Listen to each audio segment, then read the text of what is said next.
একটা চোর এক স্মৃতিহারা বৃদ্ধ লোককে নিয়ে লম্বা সফরে বের হয়ে পড়ে। অন্যদিকে একের পর এক খুন হতে থাকে। পুলিশ হাজার চেষ্টা করেও কোনো প্রমাণ খুঁজে পায় না। কিন্তু খুনগুলো করছে কে?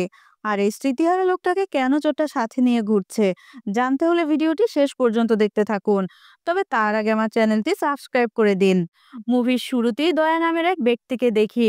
দয়া সদ্য জেল থেকে ছাড়া পেয়েছে। এদিক ওদিক ঘুরে বেরিয়ে দয়া তার ফ্রিডম এনজয় করছিল। এভাবে ঘুরতে ঘুরতে দয়া একটা মন্দিরের কাছে পৌঁছায়, যেখানে পুকুরে এক ব্যক্তি মোবাইলে গান শুনতে শুনতে ডুব দিচ্ছিল। লোকটি যেই পানির নিচে ডুব দেয়, দয়া তার ফোনটি চুরি করে সেখান থেকে পালিয়ে যায়। কিছুটা দূরে যাওয়ার পর দয়া সিম কার্ড এবং মেমোরি কার্ড বের করে ফেলে। এইখানেই আমরা বুঝতে পারি দয়া আসলে একজন চোর। এরপর দয়া একটি গ্রামের বাসে ওঠে এবং অন্য এক জায়গায় যাওয়ার জন্য রওনা দেয়। এরপর সে সন্ধ্যায় সিনেমা দেখার জন্য থিয়েটারে যায়। কিন্তু সিনেমাটা বোরিং লাগার কারণে মাঝপথে বেরিয়ে চলে আসে। ঠিক তখনই পার্কিং লটে দয়ার চোখ পড়ে একটি বাইকের দিকে। ভুল করে চাবি গাড়িতে লাগিয়ে চলে গেছে। ব্যাস আর কি, দয়া ঝটপট বাইকটি চুরি করে সেখান থেকে চলে যায়। একটু দূরে যাওয়ার পর দয়া বাইকের নাম্বার প্লেট পরিবর্তন করে আর একটু মডিফাই করে নেয়। এরপর সে বাইকটি নিয়ে নাগেরকোয়েল নামক একটি গ্রামের দিকে এগোতে থাকে। হঠাৎ দয়ার চোখ পড়ে একটি বাড়ির দিকে। বাড়িটিকে দেখে তার মনে হয় বাড়িটি ফাঁকা আছে, কারণ ঘরের সবগুলো লাইট নেভানো ছিল। এরপর দয়া সেই বাড়ির ভেতর ঢুকে পড়ে। চুরি করার জন্য যখন সে সবগুলো ঘর ভালো করে দেখছিল, তখনই তার নজরে আসে এক ব্যক্তিকে। লোকটির নাম ভেলান। ভেলান দয়াকে দেখা মাত্রই বলে ওঠে, আরে কুমার, তুই চলে আসছিস? অনেকক্ষণ ধরে তোর জন্য অপেক্ষা করছিলাম। ভেলানের কথা শুনে দয়া এবার চমকে যায়। সে ভাবতে থাকে, এই লোকটা আমাকে কুমার বলে ডাকছে কেন? আসলে সেই সময় ভেলানের হাত বাঁধা ছিল। দয়ার সঙ্গে সঙ্গে তার মুখ চেপে ধরে আর বলে, চুপ, চেঁচাবেন না। আপনি জানেন আমি কে? ভেলান বলে, আরে কুমার, তুই এভাবে কথা বলছিস কেন? আমি তোর বাবা। দয়া তখন বলে, আমি আপনার ছেলে কুমার নই। ভেলান উত্তর দেয়, সরি বাবা, আমার অ্যালঝেইমার্স আছে, তো তাই আমি সবকিছু ভুলে যাই। তোমাকে দেখে মনে হয় যেন আমার ছেলেই এসেছে। আমার এই অসুখের কারণে আমার ছেলে আমাকে সবসময় ঘরে বেঁধে রাখে, যাতে আমি বাড়ি থেকে বেরিয়ে না যাই। কিন্তু এইভাবে সারাদিন ঘরে বন্ধ থাকতে আমার ভালো লাগে না। প্লিজ বাবা, আমার হাতের শিকলটা খুলে দাও। কিন্তু দয়া তো এখানে চুরি করতে এসেছে। সে ভেলানের কথায় কান না দিয়ে সারা বাড়ি তন্ন তন্ন করে খুঁজতে থাকে। ভেলান তখন বলে, বাবা, তুমি যতই খোঁজো একটা কানা কড়িও পাবে না। সব টাকা ব্যাংকে আছে। তুমি যদি আমাকে এখান থেকে বাইরে নিয়ে যাও, তাহলে আমি তোমাকে 25,000 টাকা দিব। তবে তার কাছে নগদ কোনো টাকা নেই, এটিএম থেকে তুলতে হবে। দয়া রাজি হয়ে যায় আর তার হাতের শিকল খুলে দেয়। এরপর ওরা দুজন একটি এটিএম এর কাছে যায়। যখন ভেলান টাকাটা তুলতে শুরু করে, ঠিক সেই সময় দয়া তার অ্যাকাউন্টে বিশাল অঙ্কের টাকা দেখতে পায়, যা প্রায় 25 লক্ষ টাকা। সে মনে মনে ভাবতে শুরু করে, এই বুড়োর কাছে এত টাকা, যেভাবেই হোক সব টাকা আমাকে হাতিয়ে নিতে হবে, তাহলেই আমার জীবনটা গুছিয়ে যাবে। এরপর ভেলানের কথা মতো দয়াকে 25,000 টাকা দিয়ে সেখান থেকে রওনা দেয়। দয়া তখন তাকে জিজ্ঞেস করে, স্যার, আপনি এখান থেকে কোথায় যাবেন? ভেলান উত্তর দেয়, কাছের গ্রামে আমার মেয়ের বাড়ি আছে, আমি সেখানেই চলে যাব। দয়া তখন বলে, ঠিক আছে, আমি আপনাকে বাস স্টপে নামিয়ে দিচ্ছি, আমার গাড়িতে বসে পড়ুন। এই রাস্তায় এখন অটোর জন্য অপেক্ষা করে তো কোনো লাভ নেই। এরপর দুইজন মিলে বাস স্টপের দিকে যায়। সেখানে যাবার পর ভেলান বলে, আমি যদি আমার মেয়ের বাড়িতে যাই, তাহলে আমার ছেলে কুমারও সেখানে পৌঁছে যাবে, আবার আমাকে ধরে এনে বাড়িতে বেঁধে রাখবে। আমি ওখানে যাব না। তিরুপনেলামাইতে আমার একটা বন্ধু আছে, আমি তার কাছেই যাব। তুমি শুধু আমাকে ওই জায়গার বাসে তুলে দাও। এইটা শুনে দয়া বলে, স্যার, আমিও তো সেখানেই যাচ্ছি। বাসের টিকিটের যা খরচ, সেই টাকাটা দিয়ে আমার বাইকে পেট্রোল ভরে দিয়ে আমি আপনাকে আপনার বন্ধুর কাছে পৌঁছে দেব। ভেলান ভাবে, বুদ্ধিটা তো বেশ ভালো। সে দয়ার বাইকে বসে পড়ে আর দুজন মিলে সেই স্থানের দিকে রওনা হয়। কিছু দূর যাওয়ার পর দয়া ভেলানকে বলে, স্যার, গাড়ির পেট্রোল তো প্রায় শেষ, আপনি টাকা দিলে একটু পেট্রোল ভরে নিতাম। ভেলান জানায়, আমার কাছে তো আর নগদ টাকা নেই, যা আছে সব এটিএম এ। এরপর আবার ওরা একটি এটিএম এর কাছে যায়। দয়া বলে, স্যার, আপনি এখানেই দাঁড়ান, আমি টাকা নিয়ে আসছি। ভেলান দয়াকে তার এটিএম কার্ডের পিন নাম্বারটা বলতে থাকে, কিন্তু সেই পিন ভুল হয়। বারবার চেষ্টা করার পরেও এই ঘটনা ঘটতে থাকে। যেহেতু ভেলানের অ্যালজাইমার্সের সমস্যা আছে, তাই সে নিজেই নিজের পিন নাম্বারটা ভুলে গেছে। ফলে অনেক চেষ্টা করেও তার টাকাও তুলতে পারে না। সকাল হওয়ার পর দুজন একটি হোটেলে নাস্তা খেতে যায়। সেখানে দয়া ভেলানকে একটি ছোট্ট ডায়েরি দিয়ে তাদের দুজনের সব তথ্য লিখতে বলে, যেমন দয়ার সম্পর্কে তেমনি ভেলানের সম্পর্কে। এর মধ্যে সে এটিএম এর পিন নাম্বারটাও লিখতে বলে। ভেলানের যা যা মনে ছিল সে সবকিছুই লিখতে শুরু করে, তার নাম, মেয়ের নাম, ছেলের নাম, বাড়ির ঠিকানা ইত্যাদি। সে পিন নাম্বারও লিখে, কিন্তু ভুল পিন লিখে। কিছুক্ষণ পর দেখে ভেলান কোথাও নেই। আশেপাশে তাকাতেই সে দেখতে পায় ভেলান একটি বাসে উঠে চলে যাচ্ছে। দয়া দৌড়ে সেই বাসে উঠে বলে, স্যার আপনি এই বাসে কেন উঠেছেন? চলুন তাড়াতাড়ি নামুন, আমাদের তো যেতে হবে। ভেলান তখন জিজ্ঞেস করে, কে তুমি? এর মধ্যেই সে সব ভুলে গেছে। এরপর দয়া বলে, স্যার আমি দয়া। এই ঘটনা দেখে বাসের লোকেরা ভাবতে শুরু করে যে এর মধ্যে নিশ্চয়ই কোনো গন্ডগোল আছে। হয়তো দয়া জোর করে ভেলানকে কিডন্যাপ করছে। একজন তো বলেই ওঠে, চলুন বাসটাকে সোজা পুলিশ স্টেশনে নিয়ে যাই। দয়া তখন চেঁচিয়ে বলে, আরে দাঁড়ান, ওনার পকেটে একটি ডায়েরি আছে। সেই ডায়েরিতে আমার ব্যাপারেও লেখা আছে। এই বলে সেই ডায়েরিটি বের করে দেখায়, যেখানে দয়ার নাম এবং ফোন নাম্বার লেখা ছিল। বাসের লোকেরা সেই ফোন নাম্বারে ফোন করলে স্বাভাবিকভাবেই দয়ার ফোন বেজে ওঠে। এরপর তারা বাস থেকে নেমে যায়, আবারও তাদের যাত্রা শুরু করে। হাইওয়েতে তখন প্রচন্ড গরম। ভেলান দয়াকে বলে, চলো আমরা গ্রামের রাস্তা দিয়ে যাই। তারপর একটা শর্টকাট ধরে এগোতে থাকে। রাস্তার মাঝ দিয়ে কিছু ছাগল পার হচ্ছিল। সে একটি ছাগলকে ধাক্কা মারে। তখন ছাগলওয়ালা লোকটি হইচই শুরু করে দেয় আর বলে এর ক্ষতিপূরণ দিতেই হবে। দয়া বলে, আরে আঙ্কেল, ভুল করে মেরে দিয়েছি আর কি, আপনার ছাগলটাই তো গাড়ির সামনে চলে এসেছিল, আমি আপনাকে 2000 টাকা দিয়েছি। কিন্তু ছাগলওয়ালা রাজি হয় না। সে বলে, না না, 2000 টাকায় কিছুই হবে না, 3000 টাকা দিতে হবে। ভেলান তখন দয়াকে বলে, ঝগড়া করিস না, ওকে টাকাটা দিয়ে দে। কিন্তু দয়ার কাছে তো টাকা নেই। সে ভেলানের কাছে এটিএম কার্ড চায় আর ভেলান তাকে কার্ডটা দেওয়ার সাথে সাথে পিন নাম্বারটাও বলে দেয়। এরপর দয়া কাছের একটি এটিএম এ গিয়ে 3000 টাকা তোলে এবং তারপর ব্যালেন্স চেক করে। ব্যালেন্স দেখে সে চমকে যায়। অ্যাকাউন্টে মাত্র 8000 টাকা পড়ে আছে। সে ভাবে, আরে 25 লক্ষ টাকা থেকে 8000 টাকা কিভাবে হয়ে গেল? যাই হোক, দয়া টাকা নিয়ে ছাগলওয়ালার কাছে ফিরে আসে। আসলে এই সময়ের মধ্যে ভেলান গ্রামের লোকেদের বলছিল যে দয়া তার ছেলে এবং সে পুলিশে চাকরি করে। ভেলান গ্রামবাসীদেরকে বলে যে দয়া এখন ছুটিতে আছে। তাই দয়া যখন গ্রামের লোকদের টাকাটা দিতে যায় তারা তা নিতে অস্বীকার করে। তারা বলে, স্যার আপনি কি মজা করছেন? আপনার বাবা খুব ভালো একটা ওষুধের নাম বলে দিয়েছে। কালকের মধ্যেই আমার ছাগলটা একদম সুস্থ হয়ে উঠবে, আপনি নিশ্চিন্তে চলে যান। এরপর দয়া চোখ পড়ে ভেলানের পার্সের দিকে। সে দেখে পার্সে দুটি এটিএম কার্ড আছে। তার মানে অন্য এটিএম কার্ডটিতেই 25 লক্ষ টাকা রয়েছে। ভেলান ভুল করে তাকে অন্য কার্ডটা দিয়েছে। দয়া মনে মনে ভাবে যে করেই হোক তাকে অন্য কার্ডটা হাসিল করতেই হবে। অন্যদিকে দয়া যার বাইক চুরি করছিল সে পুলিশ স্টেশনে গিয়ে বাইক চুরির অভিযোগ দায়ের করে। আসলে সেই ছেলেটি একজন রাজনীতিবিদের ছেলে, যার কারণে পুলিশও খুব দ্রুত কাজে নেমে পড়ে। এদিকে দয়া এবং ভেলান যখন যাচ্ছিল তখন রাত হয়ে যায়। যে গ্রামের মধ্যে দিয়ে তারা যাচ্ছিল সে গ্রামটা দেখে ভেলান বলে, আমার মনে হচ্ছে এই গ্রামটাকে আমি চিনি। এই গ্রামে আমার একটা বন্ধু থাকে যার নাম সুব্রমানিয়াম। সে ইলেকট্রিক ডিপার্টমেন্টে কাজ করে। তার 3টি মেয়ে আছে। ভেলান দয়াকে বলে, তুমি একটু কাছের কোনো দোকানে গিয়ে শুভ্রর খোঁজ করো। আজ রাতটা আমরা ওর বাড়িতে থেকে কালকে সকালে বের হব। তখন দয়া একটি দোকানে গিয়ে সুব্রমানিয়ামের ব্যাপারে খোঁজ নিতে শুরু করে। কিন্তু দোকানদার বলে, এরকম কোনো লোককে তো আমি চিনি না। তবে ইলেকট্রিক ডিপার্টমেন্টে শ্রীনিবাস নামের একজন কাজ করে, যার 3টি মেয়ে আছে। দয়া ভেলানের কাছে ফিরে এসে এই কথা জানায়। এরপর দুজনেই সেই গ্রামের একটি হোটেলে থেকে যাওয়ার সিদ্ধান্ত নেয়। রুমে এসে দুজন ফ্রেশ হয়ে নিজেদের মধ্যে কথা বলতে থাকে। বিশেষ করে দয়া নিজের সম্পর্কে, তার মায়ের সম্পর্কে, সে কিভাবে চোর হলো, কতদিন জেলে ছিল, এই সমস্ত কথা ভেলানকে বলে। কিছুক্ষণ পর দয়া এক পাশে গিয়ে তার বন্ধু গণেশকে ফোন করে। ভেলানের ব্যাপারে সে তাকে সবকিছু বলে। এরপর দয়া আর ভেলান দুজনেই ঘুমিয়ে পড়ে। সকালে ঘুম থেকে উঠে তারা আবার যাত্রা শুরু করে। কিন্তু কিছুটা যাওয়ার পরেই ভেলান আবারও আবোল তাবোল বকতে শুরু করে। সে দয়াকে জিজ্ঞেস করে, তুমি কে? আমরা কোথায় যাচ্ছি? এইভাবে আবোল তাবোল প্রশ্ন শুরু করলে দয়া আবার তাকে প্রথম থেকে পুরো ঘটনাটা খুলে বলে। ঠিক তখনই ওদের বাইকের টায়ার পাংচার হয়ে যায়। তাই তারা একটি মেকানিকের দোকানে টায়ার সারানোর জন্য যায়। এই সময় গণেশ দয়াকে ফোন করে জানায় যে সে দুটো ছেলেকে তার তার কাছে পাঠিয়েছে, যাদের কাছে ডুপ্লিকেট এটিএম কার্ড আছে।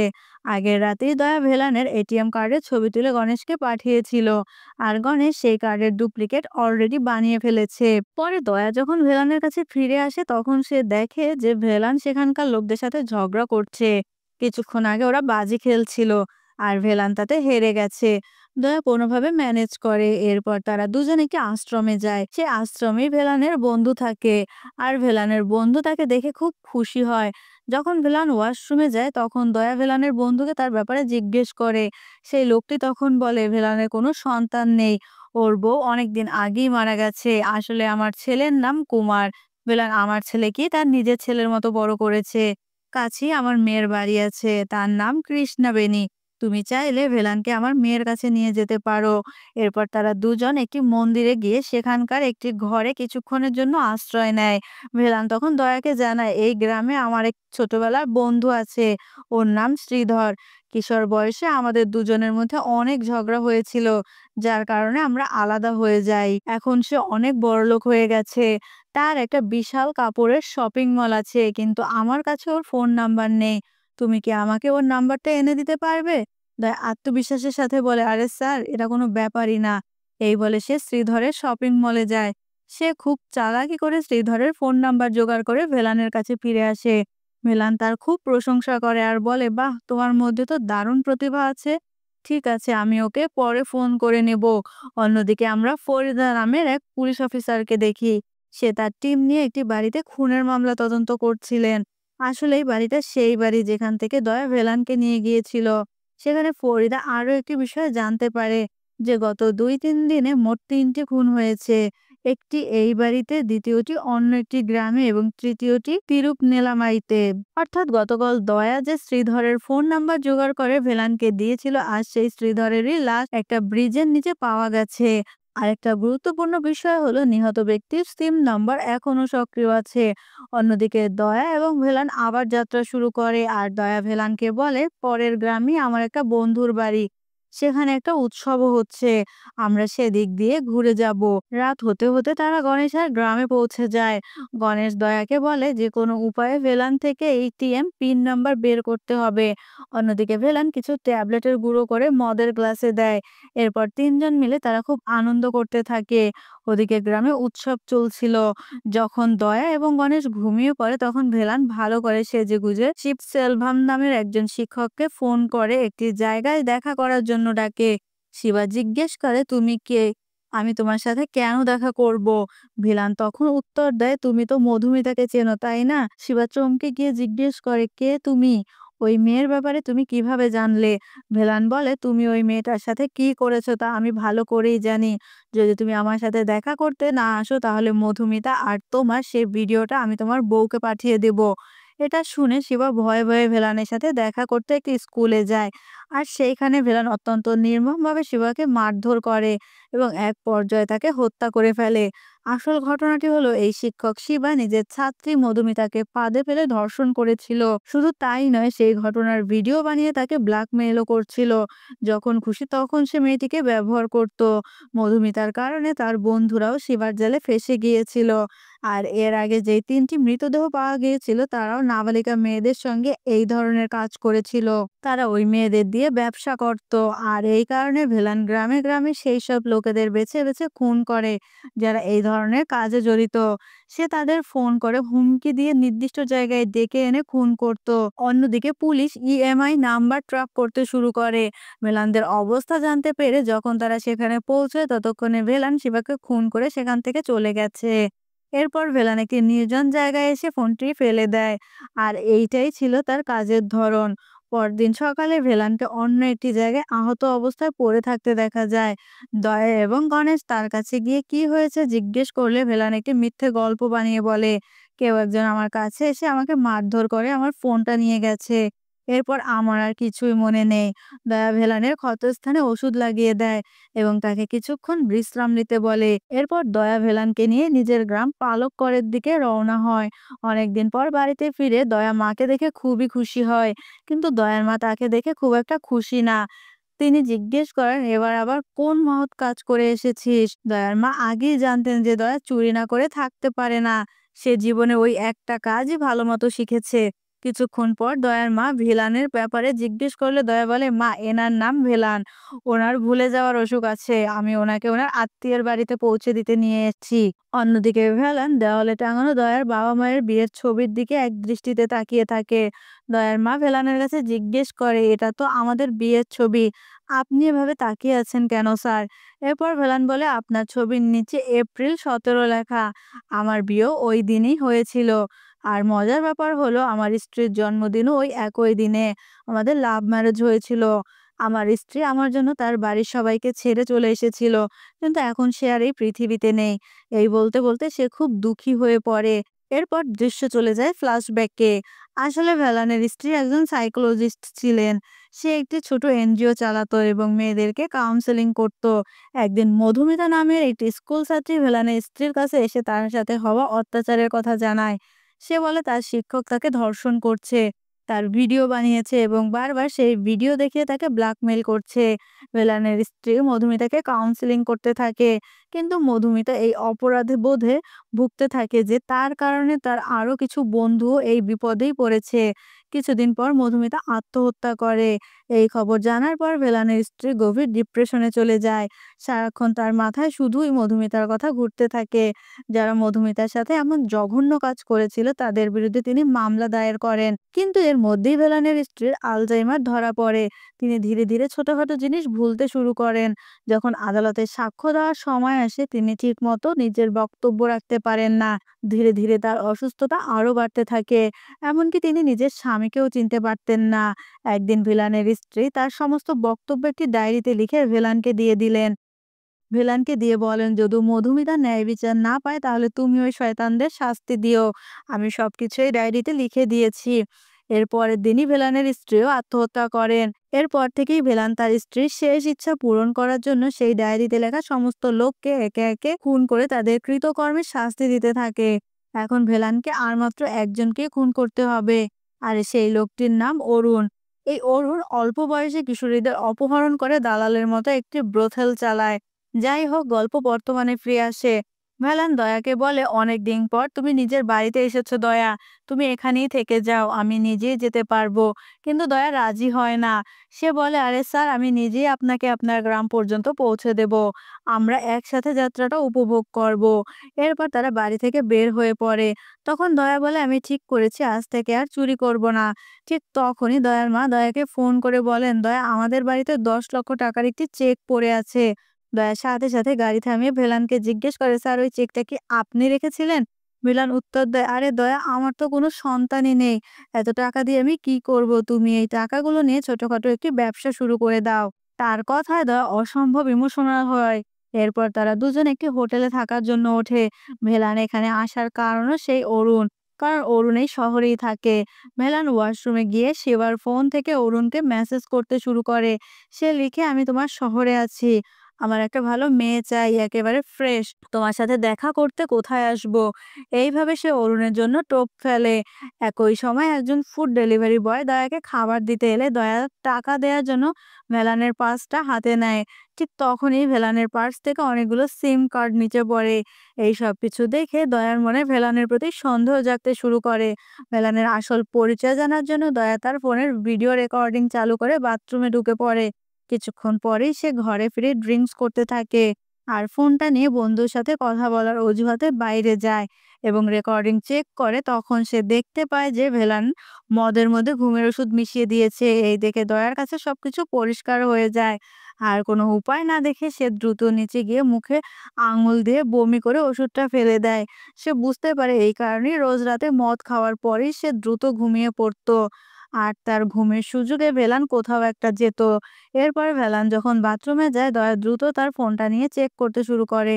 সে সম্প্রতি অরুণের সাথে ভেলানের সব কথাবার্তাও শোনে। ভেলান বাথরুম থেকে বেরিয়ে আসতেই দয়া ঘুমানোর ভান করে। এটা দেখে ভেলান অরুণের সাথে দেখা করার জন্য বেরিয়ে পড়ে। দয়াও এবার তার পিছু নেয় আর মনে মনে ভাবতে থাকে, আমি তো লোকটাকে একটা ভালো মানুষ ভেবেছিলাম, আর সে কিনা এত জঘন্য একটা লোক। ভেলান অনেকক্ষণ ধরে অরুণের জন্য অপেক্ষা করে, যা দয়া দূর থেকে লুকিয়ে দেখছিল, কিন্তু অরুণ আসে না। তাই সে আবার নিজের ঘরের দিকে ফিরতে শুরু করে।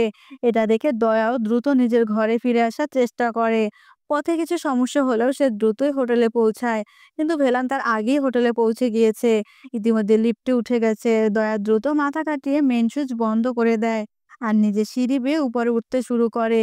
এভাবেই লিফটে আটকে থাকা ভেলানের আগে সে রুমে পৌঁছায় আর ঘুমিয়ে পড়ার ভান করে, যাতে ভেলানের মনে কোনো সন্দেহ না হয়। সকাল হওয়ার পর দয়া তার বন্ধু গণেশকে ডেকে ভেলানের ব্যাপারে সবকিছু খুলে বলে।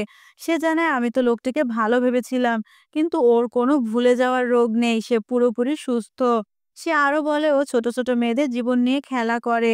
আমি তো ছোটখাটো চুরি করি, কিন্তু ও তো বিশাল বড় এক ক্রিমিনাল রে ভাই। গণেশ তখন বলে, আমরা ভেলানকে আমাদের গেস্ট হাউসে নিয়ে যাব আর ওখানেই ওকে আচ্ছা করে ধোলাই দেব। তো সেই মতো দয়া ভেলানের কাছে গিয়ে বলে, স্যার আপনি গণেশের সাথে ওর গেস্ট হাউসে চলুন, আমিও একটু ড্রিঙ্কস আর কিছু খাবার দাবার নিয়ে আসছি।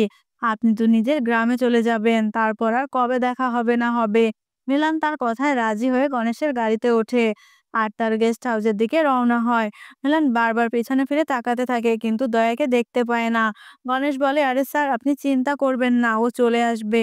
ঠিক তখনই মিলান গণেশের গাড়িতে এমন একটা জিনিস দেখতে পায়, ঠিক যেরকম একটা জিনিস সে অরুণের হোয়াটসঅ্যাপের প্রোফাইল পিকচারে দেখেছিল। নিশ্চিত হওয়ার জন্য ভেলান যখন অরুণকে ফোন করে, তখন সে চমকে গিয়ে দেখে যে গণেশের ফোন বাজছে, অর্থাৎ গণেশই অরুণ। তখন অরুণ ভেলানকে বলে, আরে বুড়া, তুমি তো খুব তাড়াতাড়ি আমাকে ধরে ফেললে, তুমি আমাকে মারতে চাও, কিন্তু আমি তোমাকে মারার জন্য এখানে নিয়ে এসেছি। ভেলান বলে, যখন তোমার আসল পরিচয় তোমার বন্ধু দয়ার কাছে প্রকাশ পাবে, তখন সে তোমার কি অবস্থা করবে জানো? অরুণ হাসতে হাসতে বলে, আসলে আমার ব্যাপারে দয়া কিছুই জানে না। আমি কি করি, কেমন ব্যবসা করি, এইসবও জানে না। ও তো ছোটখাটো চুরি করে জীবন চালায়। আর তাছাড়া ও তো এটাই ভাবছে যে তুমি ছোট ছোট বাচ্চাদের জীবন নষ্ট করছো। তোমার ব্যাপারে ওর একটা ভুল ধারণা হয়েছে। তাই ওর চোখে তুমি একজন খুনি, একটা অনেক বড় ক্রিমিনাল। এইখানে আরেকটা বিষয় হলো, গতকাল যখন ভেলান অরুণের সাথে দেখা করতে গিয়েছিল, অরুণ ভেলানকে দেখেই সেখান থেকে পালিয়ে গিয়েছিল। যাই হোক, অরুণ ভেলানকে প্রচন্ড মারধর করে আর দুজনের মধ্যে ভয়ঙ্কর লড়াই হয়। এইদিকে দয়া আসছে দেখে অরুণ আবার ঘাবড়ে যায়। দয়া যেন কিছু বুঝতে না পারে, তাই অরুণ দ্রুত ভেলানের হাত বেঁধে ফেলে। কিছুক্ষণ পর দয়া সেখানে আসে আর অরুণ বলে, দয়া এবার একে নিয়ে কি করা যায় নে, তুই ভেলানকে শেষ করে দে। কিন্তু দয়া ভেলানের কাছে গিয়ে তার বাঁধন খুলে দেয়। আসল ঘটনা হলো, যখন অরুণ এখানে গাড়ি থামিয়েছিল, তখন ভেলান দয়াকে ফোন করে লাইনটা চালু রেখেছিল, যার ফলে দয়া অরুণের সব কথাই শুনতে পেয়েছে। অরুণের আসল পরিচয় জানার পর দয়া আর অরুণের মধ্যে ভয়ঙ্কর মারামারি শুরু হয়। অরুণের সাথে দয়া একা মারামারিতে পেরে উঠছিল না। তখন ভেলানও দয়ার সাথে যোগ দিয়ে অরুণকে মারতে থাকে আর মারামারির এক পর্যায়ে তারা অরুণকে মেরে ফেলে। কিছুক্ষণ পর ওদের ফোন ট্র্যাক করে সেখানে পুলিশ আসে এবং দয়া ও ভেলানকে গ্রেপ্তার করে। এরপর তাদেরকে আদালতে হাজির করা হয়। আদালতে যাওয়ার পর ভেলান বিচারককে সবকিছু খুলে বলে। যখন তারা দুইজন আদালত থেকে বেরিয়ে আসে, তখন পুলিশ অফিসার ফরিদা দয়া এবং ভেলানকে মিষ্টি খাওয়ায়। সে জানায় আজ তার মেয়ের জন্মদিন। যে মেয়েদের উপর অত্যাচার করা হয়েছিল, তাদের বাবা মায়েরাও ভেলানের কাছে এসে তাকে ধন্যবাদ জানায়। ঠিক এইখানেই আমরা আরো একটি চমকে যাওয়ার মতো তথ্য জানতে পারি। আসলে ভেলান অরুণকে খুন করেনি। যখন অরুণ ভেলানকে মারতে যাচ্ছিল, তখন দয়া অরুণকে খুন করে, কিন্তু আদালতে গিয়ে ভেলান সব দোষ নিজের কাঁধে নিয়ে নেয়। এরপর যখন তারা দুইজন জেলে যাচ্ছিল, দয়া ভেলানকে জিজ্ঞেস করে, স্যার আপনি শুরুতে ওই বাড়িতে কি করছিলেন? ভেলান উত্তর দেয়, আসলে আমি ওই বাড়িতে লোকটিকে মারার জন্য গিয়েছিলাম, কিন্তু উল্টো সেই লোকটি আমাকে প্রচন্ড মারধর করে এবং আমার হাতে হাতকড়া পরিয়ে দেয়। কিন্তু অনেক কষ্টে আমি তাকে মেরে লাশটা খাটের নিচে লুকিয়ে রাখি। ঠিক তখনই তুমি ঘরের ভেতরে এসেছিল আর আমি কিছু বুঝতে না পেরে ভুলে যাওয়ার নাটক শুরু করি। আর এইখানেই এই মুভির কাহিনী শেষ হয়। ভিডিওটি কেমন লাগলো অবশ্যই কমেন্ট করে দিন। যদি ভালো লাগে তাহলে লাইক করে দিন। চ্যানেলে নতুন হলে সাবস্ক্রাইব করে দিন। Good bye.